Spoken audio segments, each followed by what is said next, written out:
तो 10,000 वर्ल्ड के पिछले एपिसोड में हमने देखा कि एम्परर मिंग को पता चल जाता है कि लिन फैंग और क्विन यिंग एक दूसरे के लवर होने का नाटक कर रहे हैं, पर अब वह किसी भी तरह से लिन फैंग के साथ क्विन यिंग की शादी करवाना चाहती है, जिससे उनके डिवाइन मून फैमिली की पुरानी पावर वापस लौट सके। और अब लिन फैंग के साथ क्विन यिंग की शादी करवाने के लिए एम्परर मिंग वहां पर एक चाल चलती है, जो देखते ही नीदरहाउंड उसे रोकने की कोशिश करता है, पर एम्परर मिंग नीदरहाउंड को घायल कर देती है। दूसरी ओर लिन फैंग खुद को एक सीक्रेट रैलम में पाता है। वहीं पर उसके सामने क्विन यिंग काफी ज्यादा घायल हालत में बेहोश पड़ी होती है। वहीं पर लिन फैंग को कुछ भी याद नहीं आ रहा होता है कि वह किस तरह इस सीक्रेट रैलम में आया और आखिर वह और क्विन यिंग यहाँ पर घायल कैसे हुए। और अब वह इस बारे में ज्यादा न सोचते हुए क्विन यिंग को उठाकर अपने साथ एक मेडिसिनल पॉन्ड की ओर लेकर जाने लगता है, जिससे वह क्विन यिंग को हील कर सके। दूसरी ओर नीदरहाउंड अपने आप को एक जगह पर पाता है। वहीं पर उसकी बॉडी काफी तेजी से ट्रांसफॉर्म हो रही होती है और उसे कुछ भी समझ में नहीं आ रहा होता है कि आखिर इस जगह पर क्या चल रहा है। अब दिखाया जाता है कि लिन फैंग क्विन यिंग को अपने साथ लेकर एक स्पिरिचुअल पाउंड के पास पहुंचता है और अब वह नोटिस करता है कि उस स्पिरिचुअल पाउंड के अंदर काफी ज्यादा पावरफुल एलिक्सर्स मौजूद होते हैं, जो देखते ही लिन फैंग क्विन यिंग को उस स्पिरिचुअल पाउंड के अंदर रखते हुए अपनी पावर का यूज करके उसे वहां पर हील करने लगता है। साथ ही साथ वह आसपास मौजूद कई सारे हर्ब्स और एलिक्सर्स को रिफाइन करके क्विन यिंग की इंजरी को हील करने में उसकी मदद करता है। अब सीन शिफ्ट होता है और हमें दिखाया जाता है कि लिन फैंग, क्विन यिंग और साओ टियान तीनों उसी स्पिरिचुअल पाउंड के पास कई दिनों तक कैंप लगाकर रहते हैं। और अब पूरी तरीके से हील होने के बाद क्विन यिंग, लिन फैंग और साओ टियान के साथ उस जगह से आगे चलने के लिए तैयार होती है। वहीं पर क्विन यिंग का दिमाग अभी भी ब्लैंक होता है और अब तक उस जगह पर क्या हुआ उसे कुछ भी याद नहीं होता है।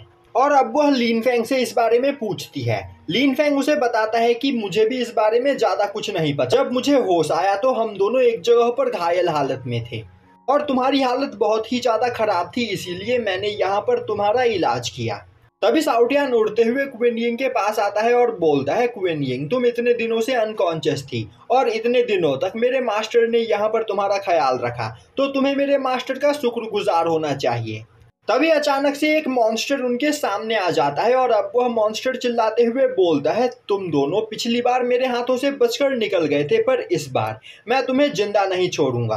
अब यह देखते ही क्विन यिंग बोलती है, लिन फैंग, तुम यहाँ से भाग जाओ, मैं इस मॉन्स्टर को रोकने की कोशिश करती हूँ। पर लिन फैंग उसे पीछे करते हुए खुद उस मॉन्स्टर की ओर आगे बढ़ते हुए बोलता है, तुम्हें परेशान होने की कोई जरूरत नहीं। मुझे ठीक से याद नहीं कि आखिर पिछली बार इस मॉन्स्टर ने हमें कैसे घायल किया था, पर इस बार यह मॉन्स्टर मेरे हाथों नहीं बचेगा। तभी वह मॉन्स्टर लिन फैंग के ऊपर अटैक कर देता है, पर लिन फैंग अपने ऑरा प्रेशर से उसके अटैक को डिस्ट्रॉय कर देता है। तभी वह मॉन्स्टर जोर जोर से हंसने लगता है और अब वह नीदरहाउंड में बदल जाता है। वहीं पर ना ही नीदरहाउंड लिन फैंग को पहचान पा रहा होता है और ना ही लिन फैंग नीदरहाउंड को। और अब लिन फैंग अपने फिनिक्स मार्शल सोल को बाहर निकालता है, जिसे देखते ही नीदरहाउंड डर जाता है और अब वह वहां से भागने की कोशिश करता है, पर लिन फैंग उसके ऊपर अटैक करते हुए उसकी बॉडी को डिस्ट्रॉय कर देता है।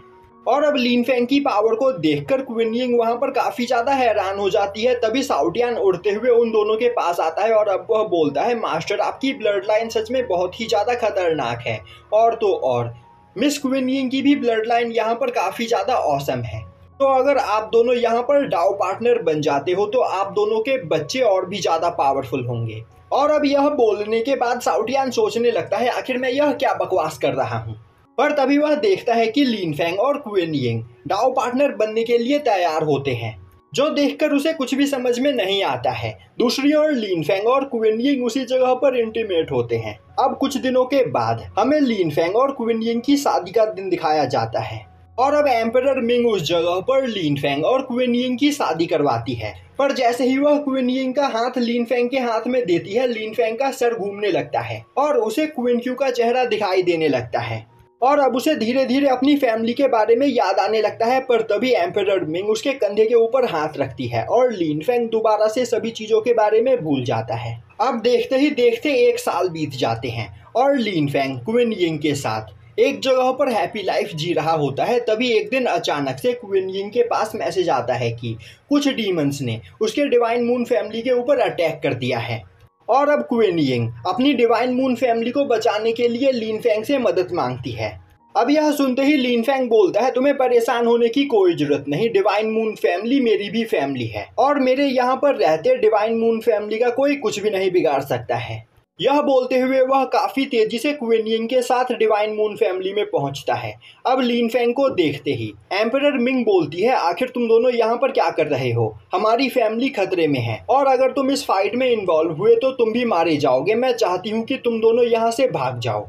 हमारे अपोनेंट्स बहुत ही ज्यादा पावरफुल है, हम उनके सामने नहीं टिक पाएंगे। तभी क्वीन यिंग बोलती है, आखिर हम अपने फैमिली को खतरे में छोड़कर यहाँ से कैसे भाग सकते हैं? एम्परर मिंग बोलती है, तुम दोनों अभी बहुत ही ज्यादा कमजोर हो, तुम दोनों कुछ भी नहीं कर सकते हो। पर लिन फेंग आगे बढ़ते हुए बोलता है, आपको परेशान होने की कोई जरूरत नहीं, मेरे पास यहाँ पर काफी पावरफुल ट्रेजर्स हैं जिनका यूज करते हुए मैं आपकी मदद कर सकता हूँ। यह सुनते ही एम्परर मिंग के चेहरे पर एक स्माइल आ जाता है और अब वह अपना चेहरा दूसरी ओर घुमाते हुए बोलती है, लिन फेंग मुझे पता है कि तुम्हारे पास काफी कीमती ट्रेजर्स है, पर हमारे अपोनेंट्स इतने ज्यादा पावरफुल है कि बिना गॉड लेवल ट्रेजर्स का यूज किए हम उनका कुछ भी नहीं बिगाड़ सकते हैं। लिन फेंग बोलता है, आपको परेशान होने की कोई जरूरत नहीं, मेरे पास कई सारे गॉड लेवल ट्रेजर्स मौजूद है और मैं डिवाइन मून फैमिली को प्रोटेक्ट करने के लिए अभी तुरंत वेस्टलैंड में जाकर उन सभी डीमंस का खात्मा कर दूंगा।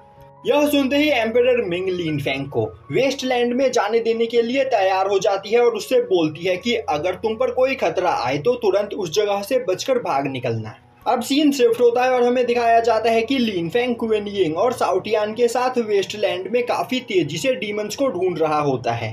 वहीं पर वह वेस्टलैंड बहुत ही ज्यादा गर्म होता है और वहां पर चारों ओर लावा बह रहा होता है, जो देखकर साउटियान बोल रहा होता है, यह एरिया सच में बहुत ही ज्यादा गर्म है और अगर मैं यहाँ पर थोड़ी देर और रुका तो मैं पूरी तरीके से फ्राई हो जाऊंगा। मास्टर, हम इस एरिया में ज्यादा देर तक नहीं रुक सकते हैं। पर लिन फेंग उस जगह से जाने से मना कर देता है। तभी क्वीन यिंग बोलती है, लिन फेंग हमें यहाँ से निकलना होगा, अपने बारे में नहीं तो कम से कम अपने बच्चे के बारे में सोचो। यह सुनते ही लिन फेंग एक जगह पर रुक जाता है। तभी क्वीन यिंग उसे बताती है कि वह प्रेग्नेंट है। यह सुनते ही लिन फेंग काफी ज्यादा खुश होता है और अब वह क्वीन यिंग के पास आते हुए उसे गले लगाता है। दूसरी ओर यह सुनकर साउटियान भी काफी ज्यादा खुश होता है और अब वह खुश होते हुए बोलने लगता है, मैं दोबारा से यहाँ पर अंकल बनने वाला हूँ। उन तीनों के अलावा भी अब यहाँ पर मेरे नेफ्यू और नीज होंगे। और तभी साउटियान को मैंगटियान, मैंगसिलिंग और मैंगसिफेंग के बारे में याद आता है और अब दोबारा से उसके सर में दर्द होने लगता है और अब वह सोचने लगता है, आखिर यह तीनों बच्चे हैं कौन और आखिर मैं इन तीनों को कैसे जानता हूँ। तभी साउटियान को धीरे धीरे सब कुछ याद आने लगता है।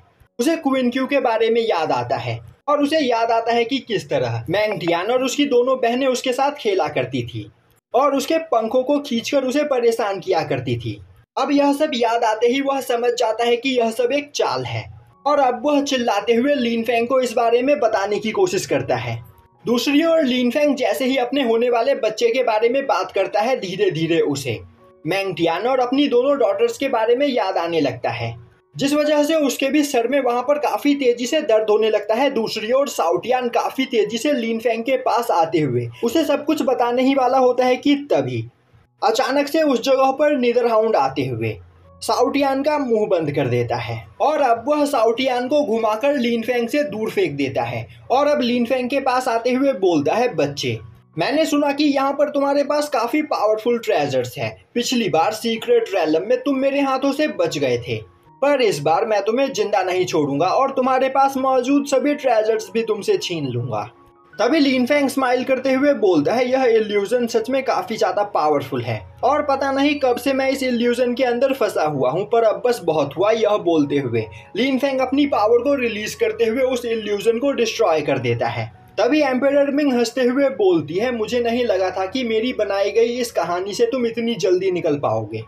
लिन फेंग तुम सच में काफी ज्यादा इम्प्रेसिव हो, तुम मेरे टेस्ट में पास हो गए। अब एम्परर मिंग को अपने सामने देखते ही लिन फेंग बोलता है, सीनियर तो क्या आप यहाँ पर अब तक मेरा टेस्ट ले रही थी? आपके द्वारा बनाया गया इल्यूजन सच में बहुत ही ज्यादा खतरनाक था। पता नहीं कितने दिनों से मैं एक ही जगह पर यहाँ पर खड़ा हूँ। यह सुनते ही एम्परर मिंग जोर जोर से हंसने लगती है और बोलती है, लिन फेंग तुम कई दिनों से इल्यूजन के अंदर फंसे हुए थे और तुम्हारे आसपास मौजूद सभी चीजें एक इल्यूजन थी, पर उस इल्यूजन के अंदर तुमने जो भी कुछ किया वह सब रियल था। तुम्हारे और क्विन यिंग के बीच जो भी कुछ हुआ और तुमने एक साथ जितना टाइम स्पेंड किया वह सब रियल था। यह सुनते ही लिन फेंग को वहां पर एक काफी बड़ा झटका लगता है और यहीं पर यह एपिसोड खत्म हो जाता है।